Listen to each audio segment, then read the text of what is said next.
and I thought, there's a gap in the market here to do a straight line adventure. No one's done it, and that really went viral. It's like the purest form of adventure, just to set off and not know where you're going, not know who you're going to meet, where you're going to sleep. I woke up on a park bench in Split in Croatia with a man stroking my leg. Because I've completed the UK now. I've walked across Scotland, England and Wales in a straight line. I've been in situations where I've been that hungry, I've been like, I could kill that cow. Well, I probably couldn't.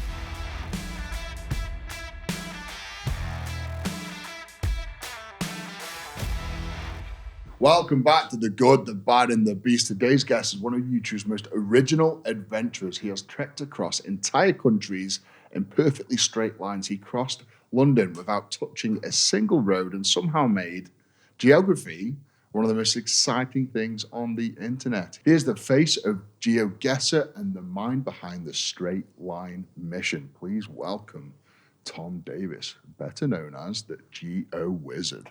How are you, sir? I'm very well. Thanks for having me. Thank you for coming. Where have you come from today? Lichfield. Lichfield? Yeah. So you're just down the road? Yeah, pretty much. An hour? Much down the road. An hour's drive, yeah. Is that where you're born and bred, Lichfield? Not far. About 8 miles further south, you've got the little town of Aldridge, which is kind of on the edge of the Black Country. Aldridge sounds very posh. It's the posh part of Warsaw. Okay. But it's not posh. I mean, Walsall is not particularly a posh area. So. No, it's not known for that. No. I always ask my guests to bring in a piece of the beast. Ah, yes. And this can be an artifact, a photo, something like a turning point in your life. Have you brought said item with you? I have. Okay. I struggle to think of what to bring, but I have brought. Shall I get it out? Yes, please. I brought a little book of flags. Okay. I know, Okay. It's weird, isn't it? Okay, so for those listening in, it's literally a miniature book, probably the size of my hand, of flags. And you open it up, and yeah, it is exactly what you thought it'd be. It is a flag, and then a description of the flag and the country. Incredibly boring, isn't Incredibly boring. Something that you would learn in geography during a lesson and would fall asleep. it? Yeah. Okay. So tell me about this book of flags.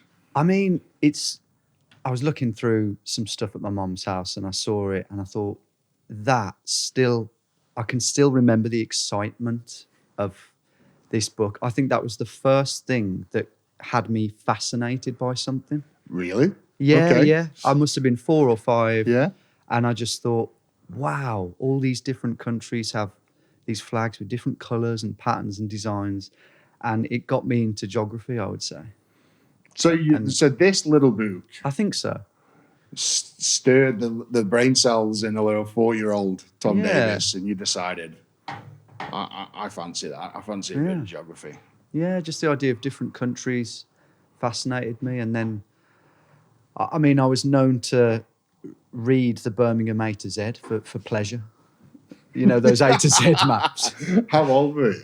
I must have been like 5 or 6. Yeah? It really nerdy stuff. So it just you know. became a little bit too obsessed with geography at a very, very young age. Yeah, I guess that's what happens when you don't have a video console, a game console. But yeah, I guess I brought it because it kicked off my passion for geography and just having a passion, just becoming fascinated by things. So when you were a kid, you didn't have PlayStation or like the Amiga, you had none of that?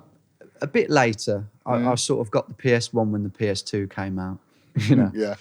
I got it, but a bit late. But I thank my mum now for that because it did mean that I was more outdoorsy naturally. Have you got any brothers or sisters? One younger brother. How much younger? 2 years. 2 years. Yeah. So you'd probably spent a lot of time with your brother when you were out and about when you were a kid. Yeah. Yeah. Did you love going on adventures then? Yeah. Probably from the age of 11, 12. I can remember, maybe slightly older, me and my stepbrother, especially, Welsh Greg, we used to just, because my mum sort of lived on the edge of the urban area of Birmingham, basically, with the countryside to the east, we used to find it so exciting to just set off east towards this television mast in the distance, which is about 10 miles away. Yeah. And just go into the farmer's fields. Just straight line it, straight to a Kind of, mast, yeah, kind of. It wasn't as Puritan a straight line. It was more just, let's just set off, let's get into mischief, let's climb over barbed wire fences, wade down streams and explore quarries, whatever we might come across. Yeah, that actually sounds pretty cool. It was great. It was really exciting. And we found that something would always happen. Yeah. You know, we'd either rescue an animal who was tangled up, or we'd get chased by someone, or we'd discover like, you know, an abandoned house, or it was truly adventurous, and that sparked the adventure in me, I think. That's pretty cool. So the GeoWizard, your YouTube channel, is where you will pick a location on the map, draw a straight line, and travel from where you currently are to that location in as a direct route as possible. Kind of, yeah. The straight line thing started off with me crossing a country, which was Wales. Okay. So I wasn't leaving from my house, but it was, border of England and Wales to the sea. Mm-hmm. And that was a lot of thought went into the line. I tweaked it a lot, you know, to avoid deathly obstacles and people's back gardens and things like that. But yeah, that wasn't the first thing I did on my channel. The geography online stuff came first, but that was the first adventure that I did. So what was your first big adventure then? What was like the one where you're like, right, I am going to go on a massive adventure. This is going to take me 2 or 3 days. What was the first one? There was one where me and a couple of mates walked west across Wales and ended up at Aberystwyth. That was a great one. Okay. And we just walked. We had no maps. We just walked west and camped out each night. Ended up hitchhiking a couple of times, you know, when we were desperate. But that was probably the first big one I did. But the most life-changing one was when I was about 23 and I decided to jump on a bike, you know, just a cheap road bike. Okay, push bicycle. bike. Yeah, push bike. A really crap thing from Halfords, like 100 quid. And I decided I'm going to cycle to Budapest. And I didn't know if I'd get that far at the time. Hungary, Budapest. Hungary, yeah. Yeah. And I was a bit of a mess at the time. I was a bit decadent, bit lost. Liked getting messed up on the weekend, be it alcohol or weed or a few other things. And I needed a bit of... You wanted to get fucked up in Budapest. And I did. Yeah, I did. And I did along the way as well. But the point was I sensed that I needed to challenge myself a bit, and I needed to kind of do something hard because my life was I was just being I wasn't reaching my potential. I was a bit lazy. Okay, so sixth form finishes when you are 17, 18. Is that right? Yeah, 18. And then what do we do after that? I sort of declined, I would say. In what way?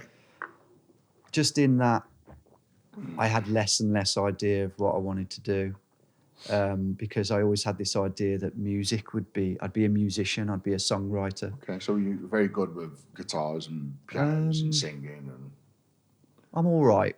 I was quite creative. I was good at composing music. I wasn't a master of any particular instrument, but I really thought that'll be my thing. I'll be a songwriter. But as time went on, you know, as I got into my early 20s and I hadn't really realised that dream, it was kind of like, well, what is my destiny then? So the whole time I just had kind of average jobs, worked at the Toby Carvery, worked at Tesco as a fishmonger. You don't like Toby Carvery, mate. No, not fucking knocking. Banging. Oh, yeah.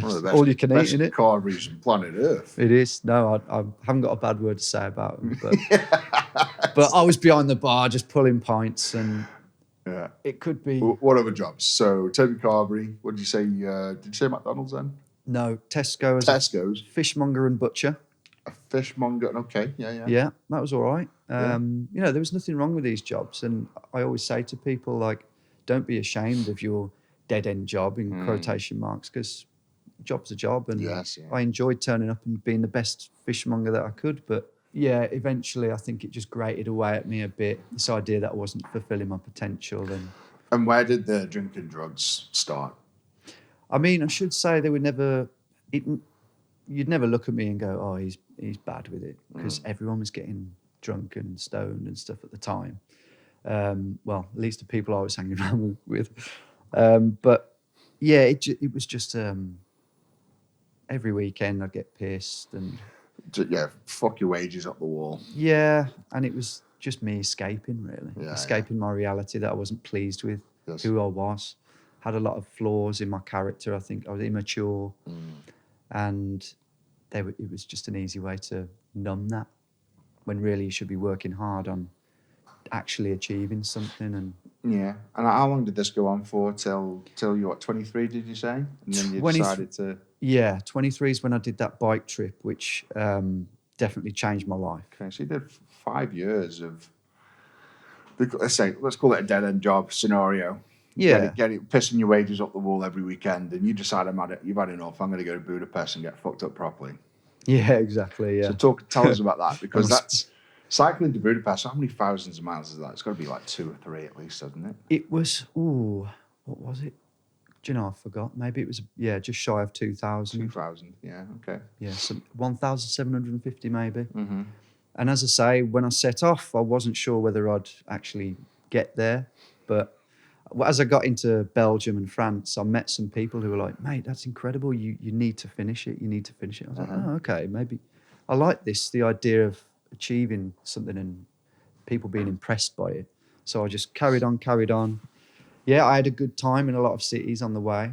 But what happened was, in those in-between bits where I was struggling, soaking wet, lost, getting angry, talking to myself, like, come on, you can do this, doing 100 mile a day, that's where I really kind of became a man. Sounds cheesy, but I really learned what I was made of, and sort of, all the talking to yourself. Sounds a bit mad, but I think it's the opposite of mad. It's you get to know who you are and have a bit of pride in yourself. And then when I returned home, then it was like I'd leveled up.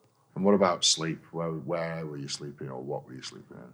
I was sleeping on a couple of benches at times in between cities. But to be honest, I made sure that I put extra effort into getting to that city where I knew there'd be hostels with people I could meet and just get pissed basically and have a good time. Yeah. But I'd earned it for once.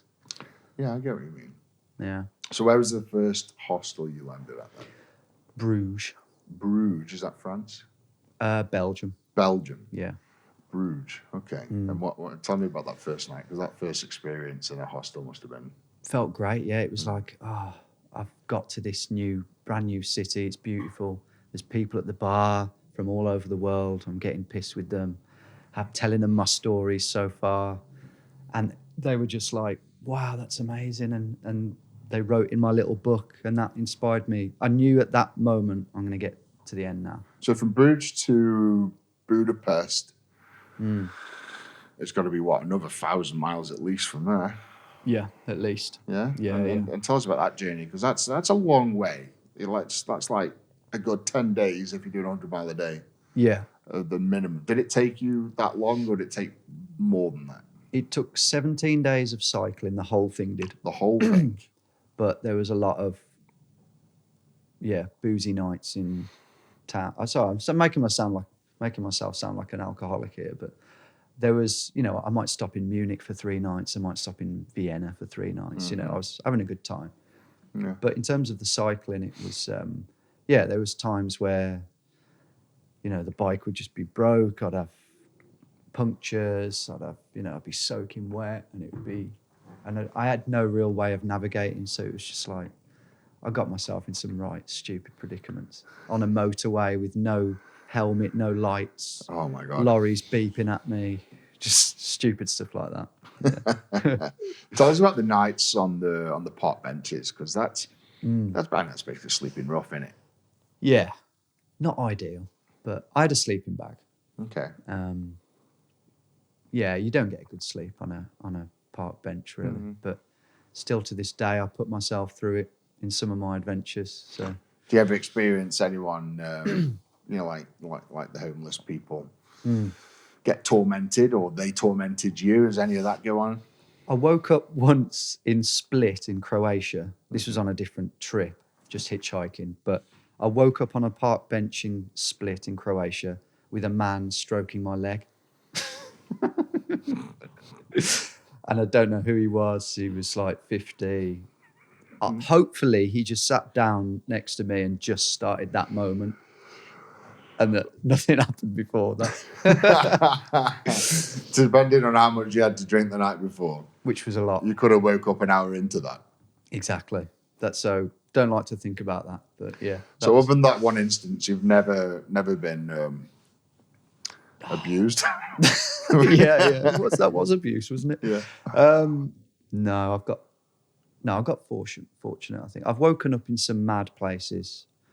Even on some of my things that I've been filming for my channel in recent years, I've woken up in a strange old woman's bed. Hang on, you can't brush past it. You're about to brush past this. Tell us about waking up in some strange woman's bed. Sorry if you're listening, Helen. That was part of an adventure I was doing, which was I shoved a tenner in my pocket and walked north or whatever direction. I did it from Lichfield, and I lasted 3 days with just a tenner, sleeping bag, and a packed lunch and a toothbrush, basically. And it was great. It's like the purest form of adventure, I think. Just to set off and not know where you're going, not know who you're going to meet, where you're going to sleep, you know. But this particular time, I was doing the Cornwall coastal path, just walking along the coastal path in Cornwall, and same idea.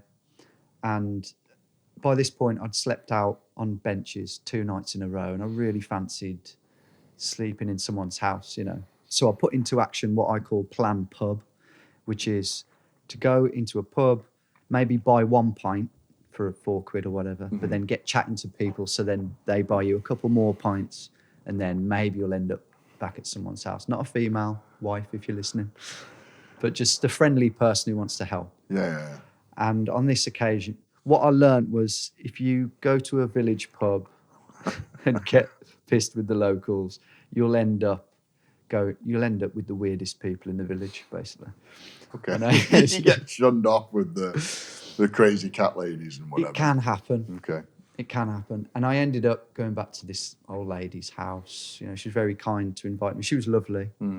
And but it was a strange experience. The house was a bit strange. And I got embroiled in a village debate the next morning. She said, I'll walk with you the first mile. And she took me into this house that she said used to be hers. And we were trespassing. She wasn't meant to be there. And the owner came down and said, you're on private property, leave. And I'm just standing there in this house. You know, just like, he didn't even say anything to me. So, but yeah, these are the situations I sometimes... Were you with your missus at that time? No, she wasn't supporting me on this one. I was just left of my own. No, I mean, were you just in a relationship? Oh, yeah. Yeah, you were. Yeah, I was. Yeah. Have you ever had any offers on your journeys? Because do you know Ash Dykes? I've heard the name. He does it's pretty similar to you. He'll did like the whole length of Madagascar, like draw a line and just go across. Nice. I think it was Madagascar where he ended up at this house right in the middle of the woods, and he spends the evening, has a meal and everything, and the guy basically says, "Do you want to missus?" Really? Yeah. So oh my it was God. quite, that was quite, yeah. So I'm guessing he said no. Well, he said no. Yeah. Because he's told the story. He did say no, isn't it? I've never had such an offer. No? No, never had such an offer. You'll be pleased to know, Verity. That's a shame. I thought you were going to have some really cool story there where, you... Maybe one day. Yeah. There's still time. There's still time. So what's like the maddest thing you've done, like on these adventures, on your GeoWizard campaign? What's the maddest thing you've done? So this year I became the first person to cross London, Greater London, without walking down a road. So how the fuck did you do that? A lot of parks and alleyways and school fields and cemeteries and various things. I had to plot a route on Google Earth and just plot it to... Can you show me? Just like... The route? Yeah. Could you give me a quick brief? Yeah. Well, I haven't got the route. So if I put London in now... Yeah, put Greater London in. So get this up on the thing as well, Sam. So put Greater London. Yeah. in maps. Started in the north where it borders Essex. So Greater London's the south, isn't it? South of London. The whole thing, the whole metropolitan area. So it's almost what's within the M25. There's Greater London. Yeah. Do me That's a it. pinpoint where you started. So I started there. Okay. So just above Enfield. Yeah. By the end, in the shadow of the M25. Yes. And then where did you end up? It's in the countryside. Okay. So I'd gone out of the urban area and into the countryside there. So just above London Biggin Hill Airport. Yeah, exactly. Around there. I mean, that's a hell of a distance. What's that, 100 miles? No, it wasn't that It far. looks a lot. It was like 38 miles. 38 miles. Yeah. And did you go straight through the centre? Not quite. It was sort of east. It was kind of So through Canary east. Wharf. Okay. Yeah, Canary Wharf, Mile End, places like that, Greenwich. So how, I mean, that's a lot of fucking land to go through and not land on a road. Yeah, there was a lot of snaking about, a lot of tunnels, and I mean, in the second half of it, in the south of London, I was joined by my uncle Ed for a bit of it, and we ended up getting lost in some sewers. I mean, it was off. honestly, You went into some sewers. pretty much. It was technically not a sewer, but Right. So Tom, go from day one. yeah. Like Oh, it was just one day. you did that all in one day. Yeah, 38 just miles, all in direct route. just about in one one day. day. Started at 6 in the morning and finished at 11 at night. So just about. I thought I was going to have to split it at one point into 2 days. That's some slight stomping. What's like a constant 3-4 mile an hour walking? That's like going some pace. Yeah. And there was a lot, it was difficult. There was a lot of climbing. Basically, every fence in London is like a foot taller than it is Yes. in Birmingham. And where- spiked, and then probably Spiked. electric barbed wire and everything else. Yeah, luckily didn't get electrocuted, but there was a lot of spikes. There was a lot of nasty fences I had to get over. Yeah.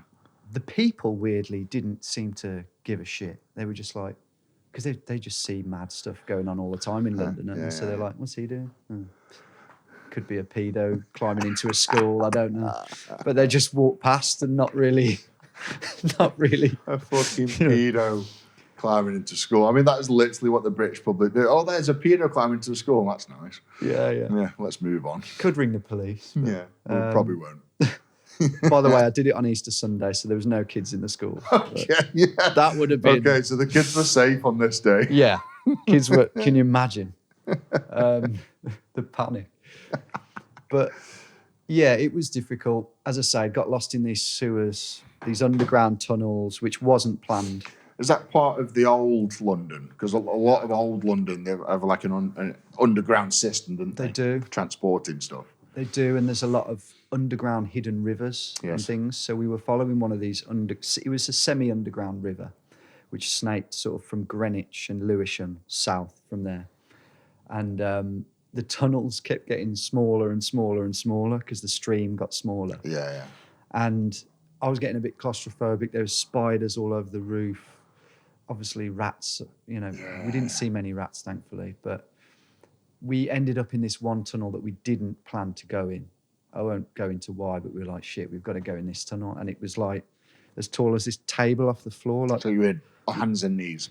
we were hands and knees in the end. And we finally got to the end of this tunnel about half an hour later, legs absolutely burning. And there was a metal grid blocking our way out into the countryside. I've never been so devastated. So you had to go all the way back. We had to go back, go down a different, because there was multiple tunnels, different ways. One of them said, Tunnel of Death this way, graffiti. I mean, you couldn't write it. It was... Wow. Thankfully, I was with my uncle, because if I was on my own, I would have been shitting my pants. I think. Tunnel of Death this way. It's ridiculous. So what, you had head torches and hand torches for that kind of stuff? Yeah, we had head torches. If they'd have run out, we would have been in a pickle. Fucking imagine that, because they're pitch black down there, aren't they? Oh, pitch black, yeah, and a bit smelly, and yeah. So how much was that underwater? How long was the underground stuff? We were in that particular tunnel for an hour. An hour. Yeah, pretty much an hour. and then we had to go back to where we started. And So an hour to the end, an hour back. yeah, an unneeded hour of hell. My God. Yeah, that sounds horrendous. I can't imagine getting to that tunnel. Yeah, but it got some good views. So, but it wasn't planned, I swear. Yeah. And then where'd you go from there? So you go back, you end up getting another entrance or exit out. I had to then climb through this like tennis club, which I didn't really want to do because it was taking the piss a bit. But yeah, I just climbed through this tennis club, over all the tennis courts and out, and managed to get out another way. So yeah, luckily there was another way around. Where'd you go from there then? Finish the route for me, because I'm intrigued. Was that like the worst bit, or? In many ways, that was the worst bit. That was quite near the end, actually. So when we popped out the tunnel, back where we started, it was dark then. Yeah. And then it was over the tennis club and into the countryside, through a few horse fields, whispered to a few horses, and then just through the countryside to the end then. So that was, we were home and dry. Hey guys, quick one from me and a word from our sponsor. Now, you know I'm always looking for ways to stay strong, recover faster, and keep my energy up, which is why I've been using DoNotAge.org. They're a health research organization focusing on real science for better health and longevity. Lately, I've been taking their NMN product for energy and their SIRT6 activator for longevity and Naturalis to keep my blood flow on point, and I'm genuinely feeling a big difference. So visit DoNotAge.org and fuel your performance from the cells up, and you can use code BEAST for 10% off all ingredients. That's DoNotAge.org. Thank you. Now let's get back to the podcast. Have you ever picked up any injuries doing these things? I had my finger sliced open by a barbed wire fence, actually. That was pretty grim. Cause it's razor wire or barbed wire? Barbed wire, that was in the Welsh countryside. Yeah. Because it's not a clean slice. The dirty cuts. Have you had that? Yeah. Yeah, it was, you could see like the and they take muscle coming out. Weeks to heal. Yeah, it wasn't nice, especially when you've got like sheep shit all over your hands and things like that. Yeah. Then if you get some good barbed wire, the points on them are like razor. So they can literally just slice, like a razor blade would, just slice your skin open and just exposes. Yeah. They're designed to actually cling onto clothing, barbed wire. It's meant to stop like animals get stuck in the wall, humans get stuck on the clothing. It's more of a deterrent than a damaging thing. That's it. But if it gets hold of your flesh, it does make a mess. Yeah, it wasn't nice. My wife had to come and bandage me up that time. And then another time, I'm remembering stuff now. Another time I sprained my ankle after being chased by a farmer, an angry Welsh farmer. Right. Me and my brother in Wales. This was my third attempt at crossing Wales in a completely straight line. And this farmer was just fuming. He'd chased us for about a mile. On foot? He was in a vehicle. He was in an ATV vehicle. We were on foot. Yeah. But because we were hopping over all the barbed wire fences, he had to keep going round longer and longer ways to get to us. And by the time he got to us, oh my God. Furious. I've never seen an angrier man. He was, hey, this is private property. I don't blame him for being angry. No guns? No guns. Just him? Just him, just an angry man. And I did have some bribes in my pocket that were meant for farmers, just to say, look, this is what I'm doing. What were these bribes? Just cash. Is it money or potatoes? Money, yeah. Yeah, I should have brought potatoes maybe, but Yeah. money, just just to say, look, this is what we're doing. Do you mind lifting us over your hedge or whatever, and we'll be on our way? But there was no bribing this guy. No. Thing is, half the time they always say it's better to ask forgiveness than permission, because most of the time you'd ask someone that, they'd be like, "No, fuck off." That's the thing. And then you're ruined, aren't you? A lot of people do comment saying you should ask farmers in advance, but yeah, if I did that, they would probably say no. Most would say no. Or it would be hard to get there at the time that they want me to be there. And Yes. it'd be difficult. But Yeah. it is a bit mischievous, but Probably thought you were trying to shag a sheep. possibly. Yeah, possibly.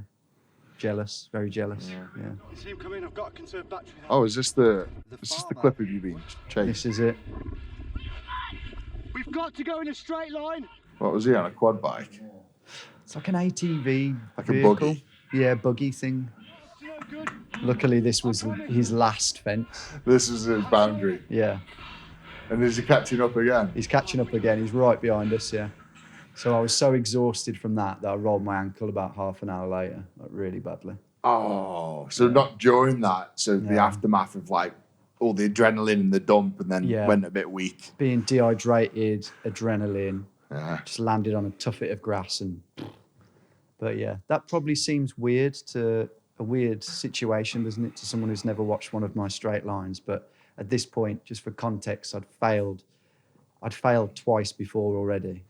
Okay. And these are hard missions, like they're really grueling and stressful.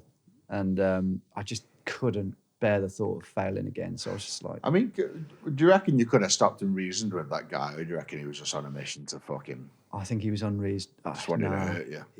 He would have... There was no reasoning with him, I don't think. He was already too angry.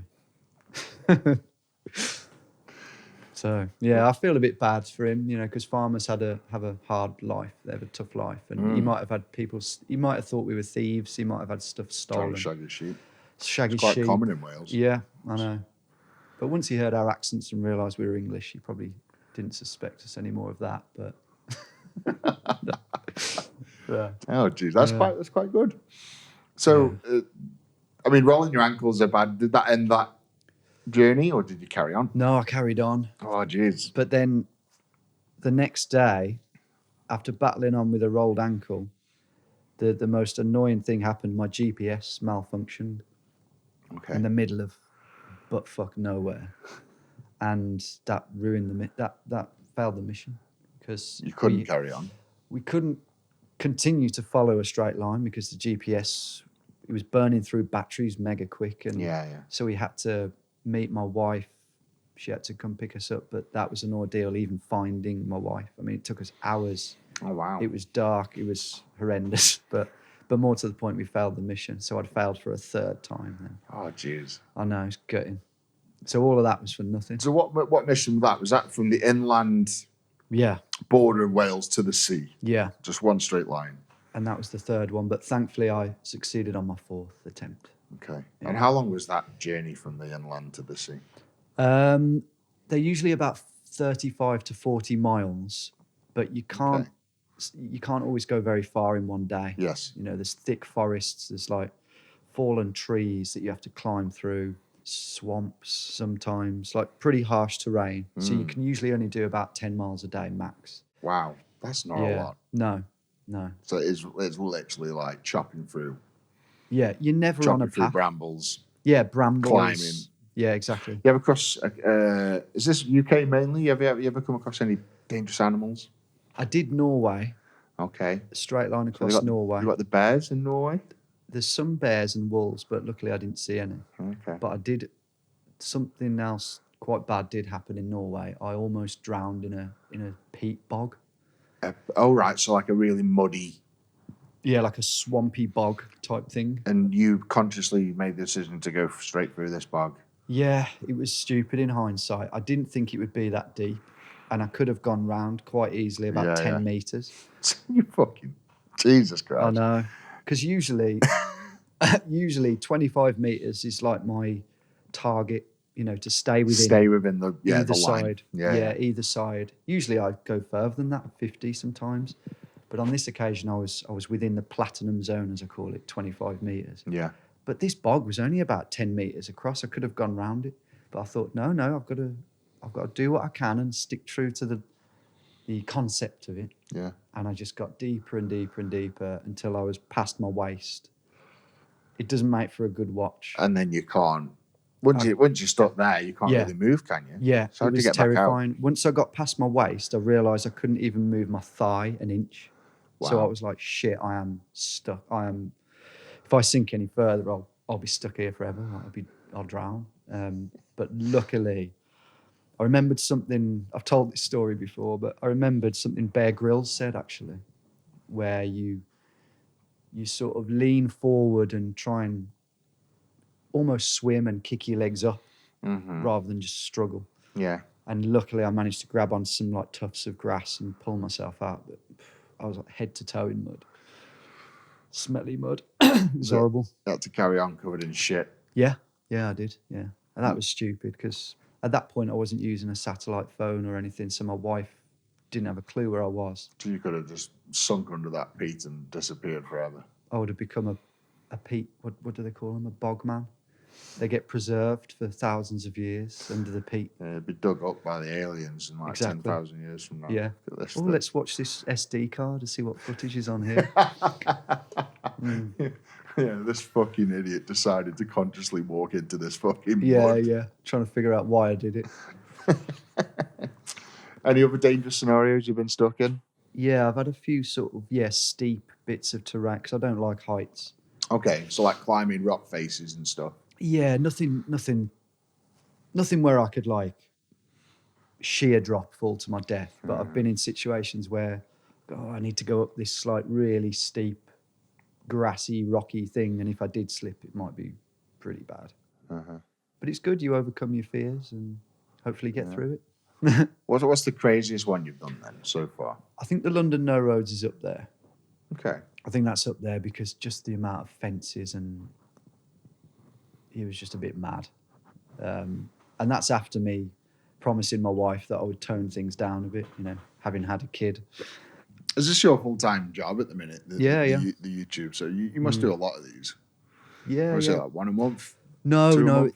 These really big ones, like the straight lines, they're usually like one a year. One a year, okay. Yeah, because they really are. Well, firstly, you have to do them in winter Why do you have to do them in winter? because in the summer there'd be the brambles and the stinging nettles and all that would be crazy. Okay. You'd have crops in fields which I wouldn't want to trample, and just the heat and the flies and the hay fever and just everything would be because you've got to wear thorn-proof clothing, so you'd be roasting in the summer. Okay. But in the winter, it's all bare. It's much more easy to get through, apart from the cold. Yeah. So that's why I do them in winter. And once I've done one in January, I'm like, I ain't doing another one of them for a while. But then as the months roll by, I'm like, I fancy doing another one now. Yeah. Perversely. Yeah, they're tough though. Yeah. What other ones have you done? So you've done the London, Norway, Budapest.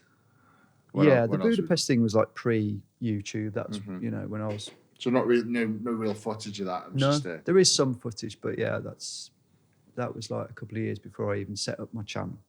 And where did the idea come from to sort of filming this? And did you do all the editing and everything yourself? Most of it, yeah. The idea, well, first of all, the idea to do an adventure was about 6 years ago, 2019. I'd already had my channel doing geography for about 3 years, and I thought, there's a gap in the market here to do a straight line adventure. No one's done it. So I decided to do that and film it and edit it myself, and that really went viral. Okay, how many views? Now it's on about 4 or 5 million, but Okay. I think it had like 1 million in a matter of 2 or 3 days. Yeah, wow. And how long's the video? The first episode, they're quite long. There's quite a few episodes as well. Each episode will be about 30, 35 minutes. Okay, so you get some good revenue from that then. Yeah, it's not bad. And so It's not it bad. started. So your first big one did pretty good. Yeah, and then I thought, right, I quit my job then, and I was like, right, I'm doing this now. I'd be mad It's not nuts in it how you can monetize content I know. and make a lot more money than you would doing a day job. I know. I feel very lucky and blessed to be able to do it. Yeah, and long may it continue. It's not guaranteed though, I suppose. Nothing's guaranteed. No, that's true. Tomorrow's not guaranteed. That's true. Nothing's promised. That's very true. Yeah, everything's a risk. Yeah. What other big plans have we got then? So, It's like your bucket list. I want to do a perfect circle rather than a straight line, just a perfect circle. And how do you map this through GPS and it sort of records your trail, and Yeah. then you look at it from like a space map view, Exactly. and it would show Yeah. you doing a circle on the map. Okay, Yeah. and where would you want to do this? Well, circles are long. They're much longer than just the radius of a circle. I was thinking I could do a really big circle in the desert. Go to Saudi Arabia. Like or Bear something. Desert. Just But then it might be a bit boring, mightn't it? Yeah. Well, I mean, yeah, it's dangerous as well. Yeah. Jeez. Don't think my dad would approve that one. I've got somewhat. I've came up with a idea yesterday of hit a golf ball across a country. Just mad things like that. I kicked a football across England. That was about 3 years ago. What, the whole length? Just across, like widthways. Okay. Yeah. I'm just trying to come up with silly ideas that haven't been done, because so much has been done in the world of adventure. Anything in any countries that you haven't been to? You want to go and do this in? I would like to go to New Zealand, Australia at some point. Maybe not Australia because of the spiders. To be completely honest with you, like I would like to explore a lot more countries, but it's never been. I've always felt that adventure, you can have it on your doorstep. You don't need to go to Thailand or Peru to have a great adventure. You can literally leave your house and walk in a random direction, and things will happen, and you'll meet people. And so, I live sort of on the outskirts of Newcastle under Lyme, Stoke-on-Trent, and yeah, I guess you could walk over a bridge over a motorway, and then just pick a direction on the compass and just go for it. And yeah, you'd end up fields, forests, rivers. Yeah. And you can inject a bit of jeopardy into it if you want. You can put limitations on yourself, like, the tenner in my pocket thing. That was like a bit of a limitation. I think that's where I'd struggle. It's like the food. You'd need a... Oh, fuck. I'd have to, because I have meat, I have 2 ribeye steaks every day. Yeah, you'd be eating a cow, literally, with a knife and fork. Probably. But I've been in situations where I've been that hungry, I've been like, I could kill that cow. Well, I probably couldn't, but yeah. Just thinking outside the box a bit. And I have got ideas to travel to other countries, but I probably should, because I've completed the UK now. I've walked across Scotland, England, and Wales in a straight line. So yeah, I will. Have you done the length of England? No, and I won't be doing that either. Why? The width was hard enough. The width was the hardest thing I've ever done, I think. Yeah? How many miles is that? That was 68 miles, and it took 8 days. What point's that? It's going to be like towards the mid-north of England, doesn't it? That was very north, actually, near the border of Scotland. Okay. Because it's so wild. Yeah. That's the main problem, is the built-up areas. If I went any further south, there'd be towns and villages that I'd hit. Yeah. And then I'd be in people's back gardens, and that's not good. So I did it up near the border of Scotland, and it was wild. Just imagine one day you just strolling through my back garden. What would you do? Get the fucking shotgun. Really? Oh, shit. Probably. Okay, I'll make sure I'll avoid Newcastle under Lyme then. Well, I don't know, man. You think about it. Someone just ends up. You just walk out your window, and someone's in your back garden. Yeah, that's why I avoid. So you get spooked. Yeah. Yeah. Definitely get spooked. No. You don't give a fuck what their intentions are. My kids are here. Yeah. Fuck off. Yeah, because you don't know what they're... Exactly, yeah. So, that must be... Have you ever had any situations like that where you've been... No. Have you ever done anyone's back garden and been caught and caused a problem? I try my best to avoid back gardens. I think that's just an invasion of people's space, as you say. There have been a couple of ones out in the sticks where it's like a big farmhouse with a garden, and we've just skirted. Yeah, there have been a couple a while back. More of a countryside setting, but and anyone other than that farmer? Oh, actually, there was one in the Isle of Wight. I raced these 2 lads across the Isle of Wight. They're like my rivals. Yeah. The field houses, these posh lads from down south, and I challenged them to a race across the Isle of Wight in a straight line. And the only way we could do it was at the end, going down the side of this man's house, because his back garden kind of led into the countryside. Okay, well, it's the only way we can do it. But the lads beat me because I was suffering from terrible cramp because I decided to swim across this lake for some reason. Yeah. And by the time I came through, the old man who lived there had already seen these 2 running through. Ah, right. And he collared me. And he was shouting at me. Once I'd explained what I was doing, he was all right. But yeah, he was pretty angry at the time. I felt a bit bad. I can imagine. As I say, I couldn't deal with someone just strolling through my garden. I'd be very angry. Yeah. Very, very angry. I don't blame you. What about like these mega places like Russia, China? Are you into like just like a few day exhibitions? Or are you up for doing like a 5-week stint of this? I couldn't do it. Why? I know I get too lonely and depressed, I think. If I was out in the middle of nowhere for weeks on end without, just camping out in the wild. I know a guy who cycled to Australia, for example, through China and Russia and things like that. And I say to him, how can you be on your own for so long? Just because I struggle for 2 or 3 nights. That's my max of being on my own out in the sticks, because it's kind of spooky. It's lonesome. You feel really far away from your family and civilization. And it's a bit depressing, I find. Not depressing. It makes me feel quite sad when I'm there. But then in the morning when the sun comes out, I feel great.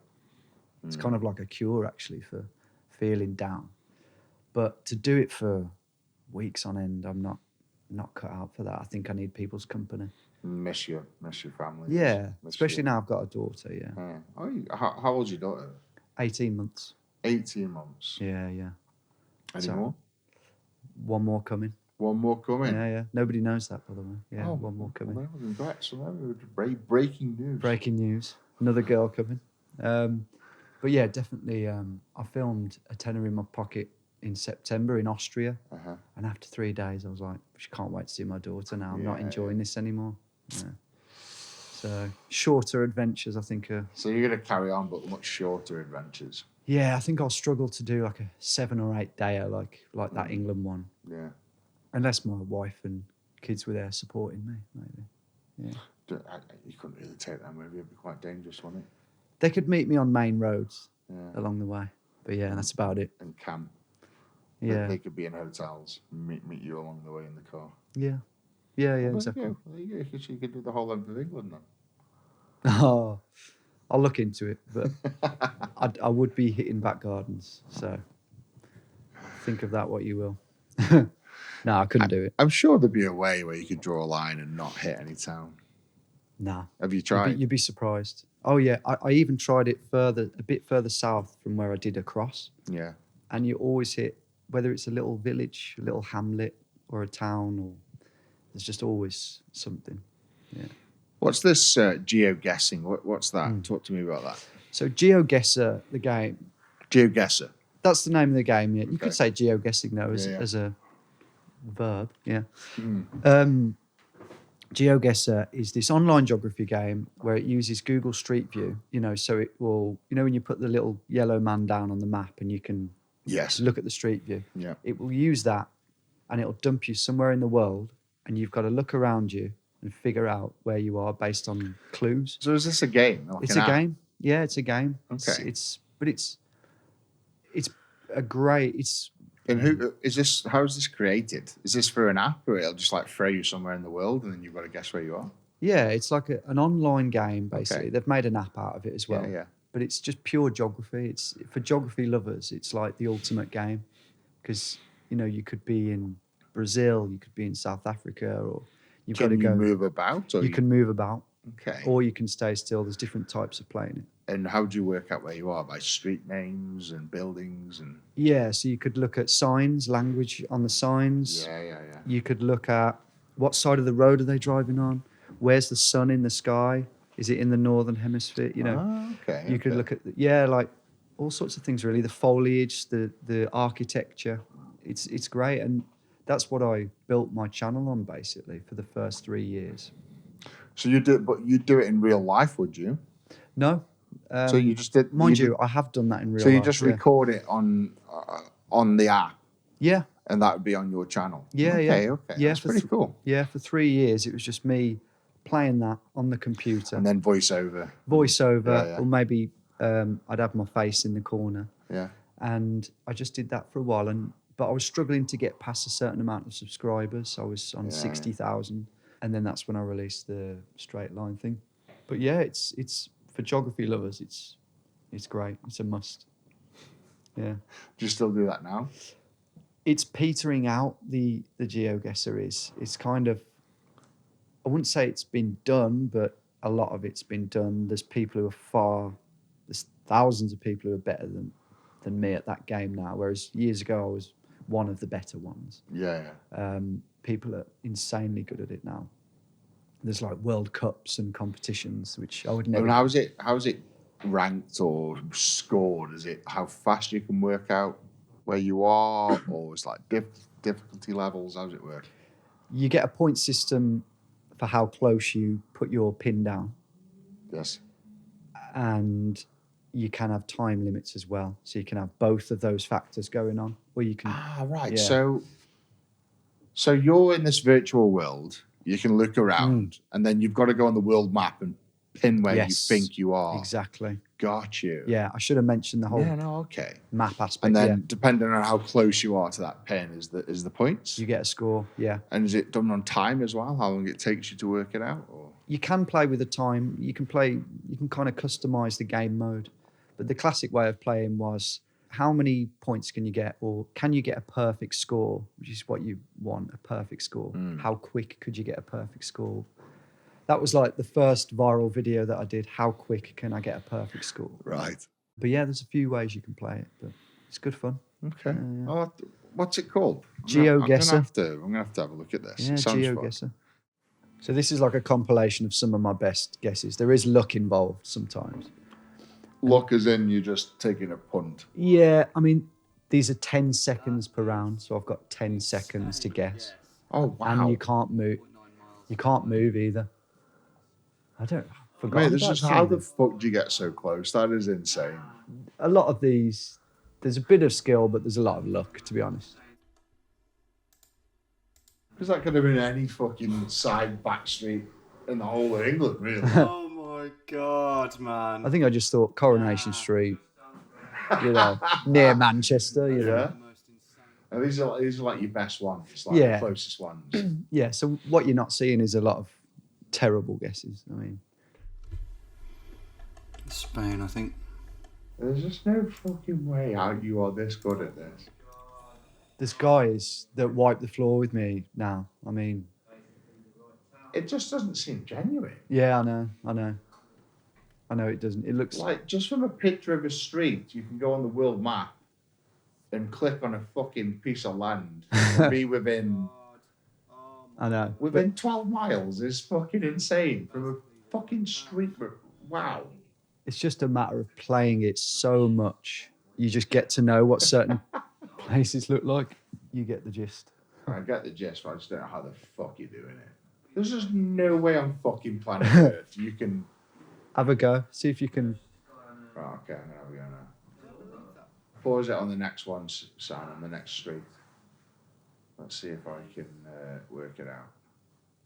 Pause. What country are you thinking? Fucking hell. I think because of the house... Right, I'm going to say Norfolk. No fucking chance. No fucking chance. Go on, where is that one? Well, watch me be wrong now. I think because of the double yellow lines in the middle, that's something you would get in America. Okay, yeah, good point. Yeah, that's pretty across the board in America. Oh God, I don't know. And then it's overcast, so it's going to be one of the lesser hot places. Yeah, it doesn't look too hot, so probably northeast of America, but northeast. I don't know. So I might be wrong. Like Boston, what we're thinking? Maybe a bit further down the coast. Maybe Chicago.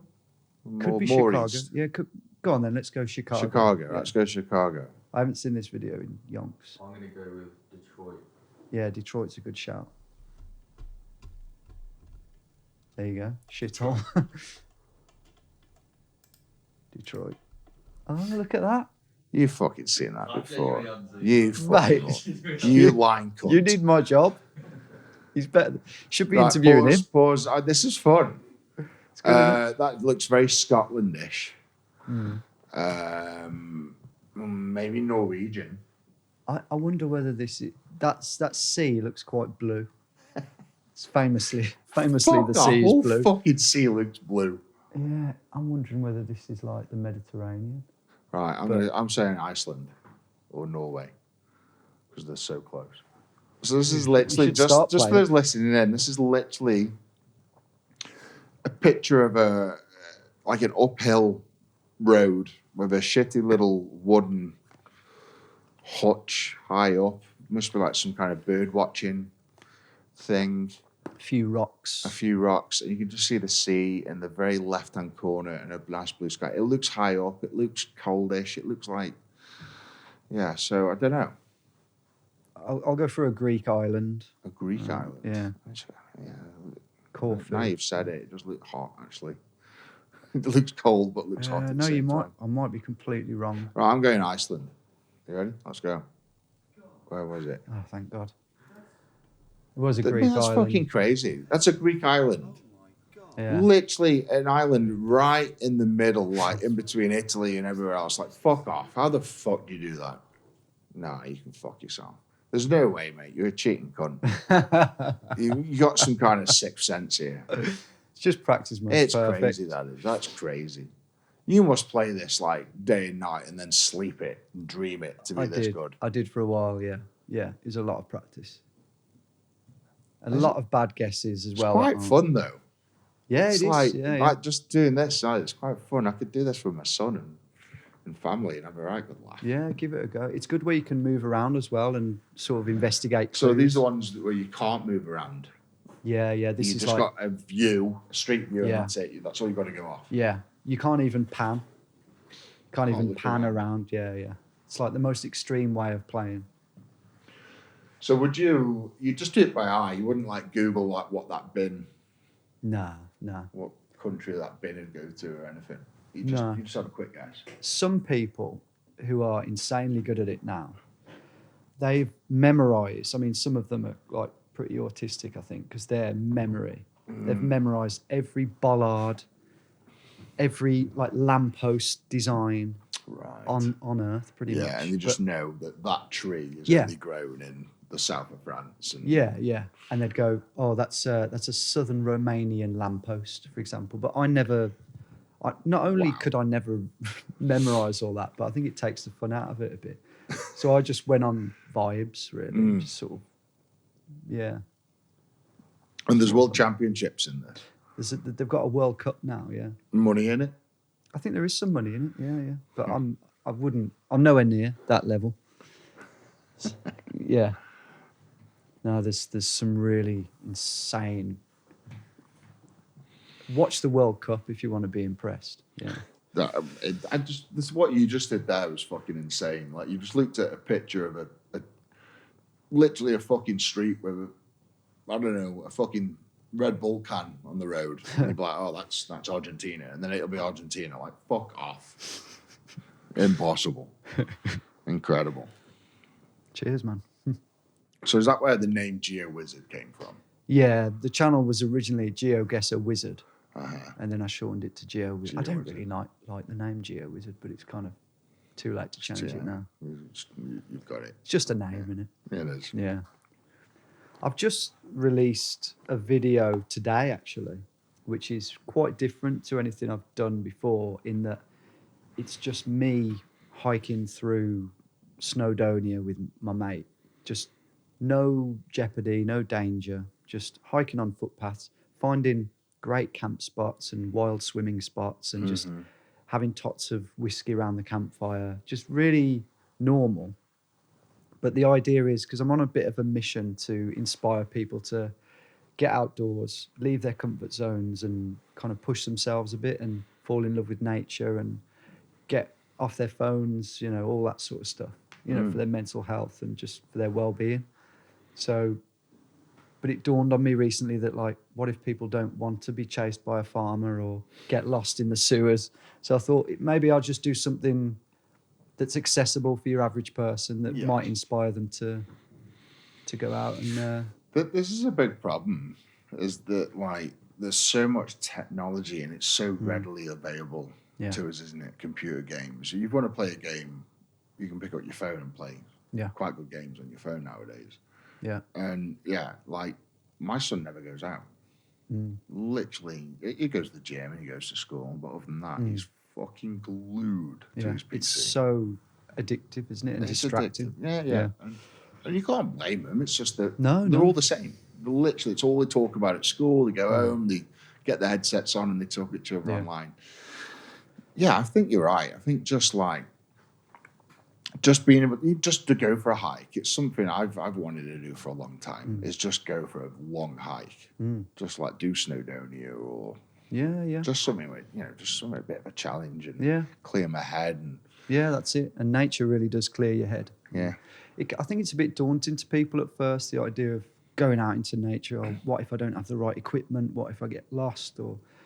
But the more you spend out in the great outdoors, the more sort of peace it gives you, I think. Yeah. No, I agree with that. It's a real leveler.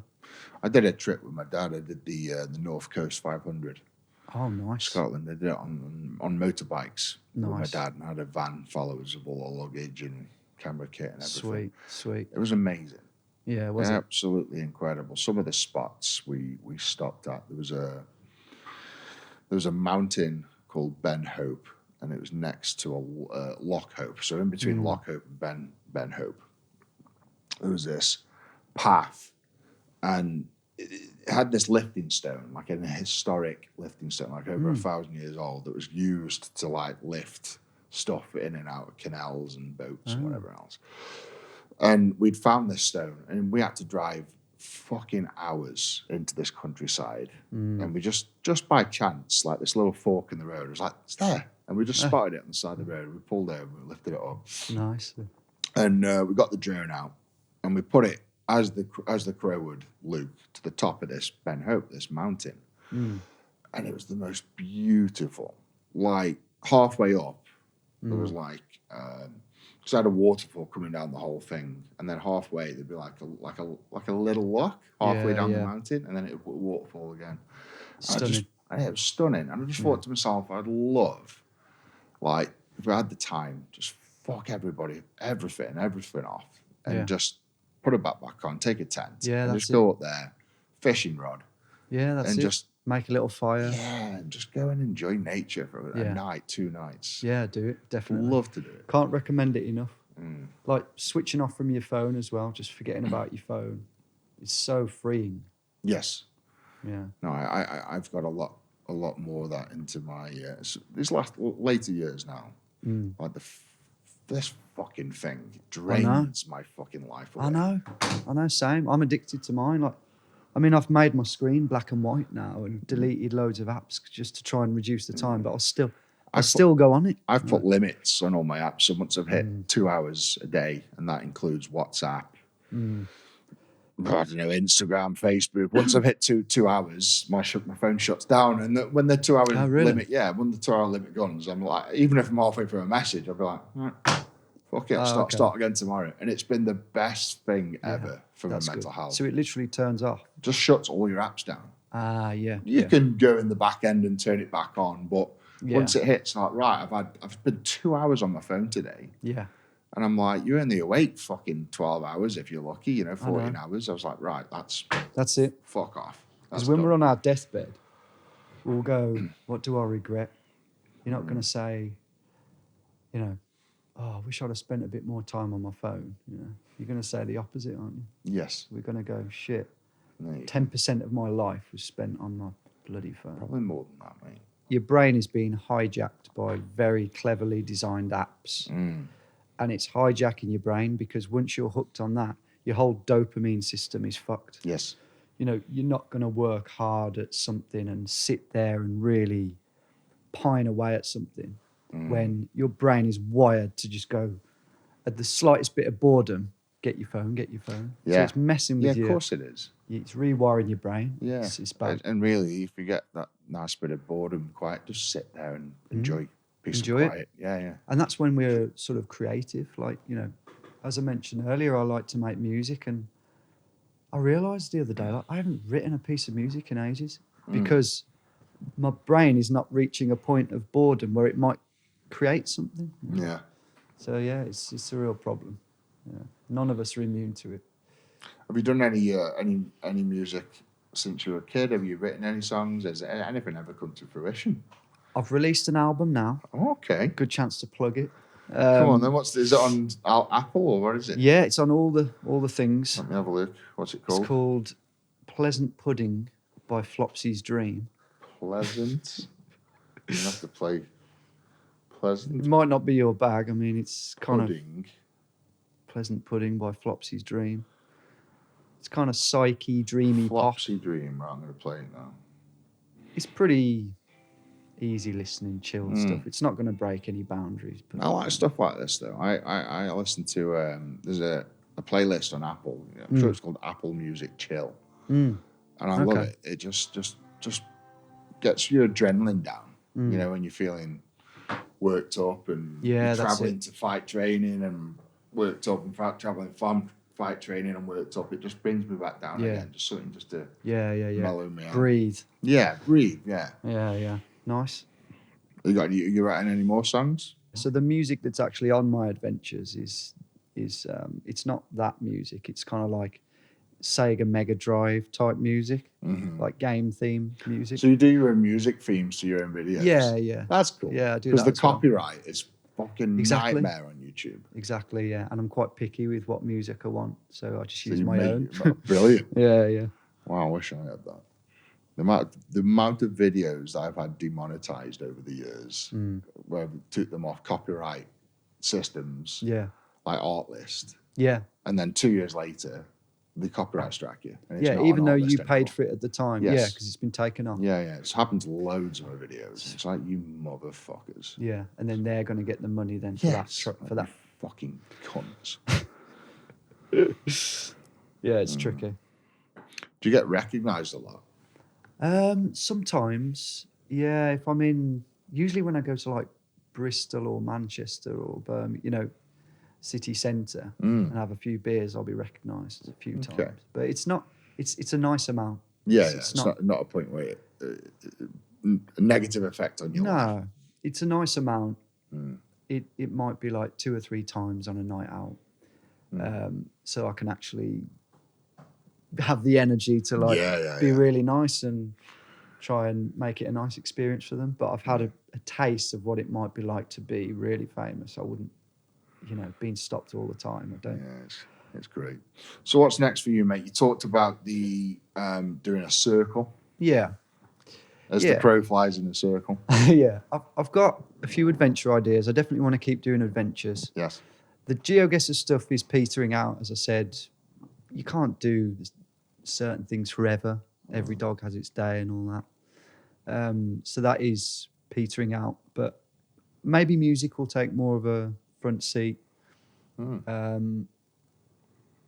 Yeah, I might just kind of. I'm releasing videos less and less frequently as time goes on. How often do you release a video now? Well, it used to be one a week. It used to be more than one a week. But now, like this one I released today was the first one in a month. I've sort of started doing that. It's like I used to do 3 a week. Really? When I first started. God, and every single one for about, it was just before COVID happened. I would say every single video for about 3-4 months was #1 trending on YouTube constantly, every single video. Really? And then COVID happened, and then I never quite got back to that stage. And now I've just lost my enthusiasm with it. Done good. But now I'm like, I'm just gonna start doing a video every couple of weeks, once a month. Yeah. Because it takes over your life. It's a lot of work, isn't it? Like putting up one video a week takes a whole week to film, edit, prepare, thumbnails, titles. Yeah, definitely. Hard. And I've always been a believer in like, do what you really feel passionate about at the time and what you enjoy doing. So GeoGuessr, I was like enthralled in it. I was really enjoying it. So I would just upload and it didn't feel like a chore. Yeah. But if something starts to feel a bit old hat and you're not getting the same buzz out of it, maybe there's another passion that you can move on to. And then it comes across then. If you're happy and enthusiastic and passionate about something, it comes across to the audience. So Is YouTube still the way forward for you, or have you had any TV talks or anything? I've had like offers from production companies to make TV series, but it's either not fell through or it's involved me traveling around the world, which I know a lot of people would, jump at that, but it's not for me. I'd rather just be with my family more. Yeah. But yeah, YouTube, I can do whatever I want. I can craft it the way exactly I want it and put it on, and I'm making decent money from it. So I've done TV shows and fuck my life. They can really grind you down. yeah, I can imagine. Yeah. All the traveling, all working. I say you have to do what a producer tells you what to do. Yeah. Your ideas just get pushed aside, and That's it it. can be quite frustrating. Yeah, that's it. And I'd rather just have control and do it my way. Yeah, no, fair enough. Yeah. Right, Tom, you've been amazing, man. It's nice hearing your story. It's nice hearing your hardships, and where you're at now as well. So you've come from a place you weren't happy with, Yeah. and brought yourself to a nice, happy, content place. It sounds like. Yeah, I think so. Thank you very Thanks much, for sir. hearing it, man. Thank for you. having me. No, I appreciate you coming up, mate. My pleasure. There you go, ladies and gentlemen. For someone who fed up with life and turned it around to something that he loves and makes a damn good career out of it. Nice girlfriend, kid on the way. It's always good to hear someone do good in life, isn't it? That comes from places of adversity. Right then, guys, hope you enjoyed that. Don't forget to check out the other podcasts as well on The Good, The Bad, and The Beast. And thank you for listening. Thank you for watching. See you next time. Big love. Take care.